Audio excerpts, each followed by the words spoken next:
মেয়ের জন্য 2 billion rupee বাজি ধরেছেন শাহরুখ খান। বলিউড সুপারস্টার শাহরুখ খান গত বছর পরপর দুটি বাম্পার হিট পাঠান ও জওয়ান সিনেমা উপহার দিয়ে ভারতীয় সিনেমার ইতিহাসে রেকর্ড গড়েছেন। বছর শেষে স্বল্প বাজেটের ডানকি দিয়েও অনেকটা বাজিমাত করেছেন। এরপর থেকে অনেকটা চুপ। নতুন কোনো প্রজেক্টে কাজ করছেন বা করবেন গত 4 মাসেও সেটা প্রকাশ করেননি তিনি।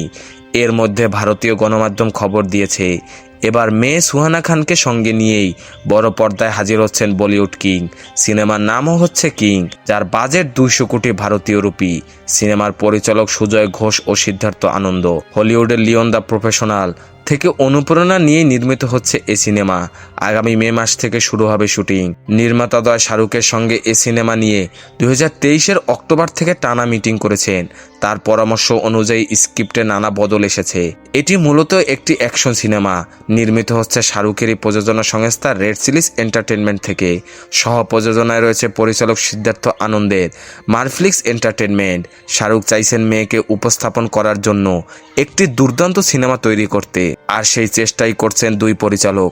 যদিও সিনেমায় সুহানা খানের অভিষেক গত বছরই হয়ে গেছে। সবকিছু ঠিক থাকলে প্রথমবার বড় পর্দায় বাবা মেয়েকে একসঙ্গে দেখা যাবে 2025 সালের মাঝামাঝি।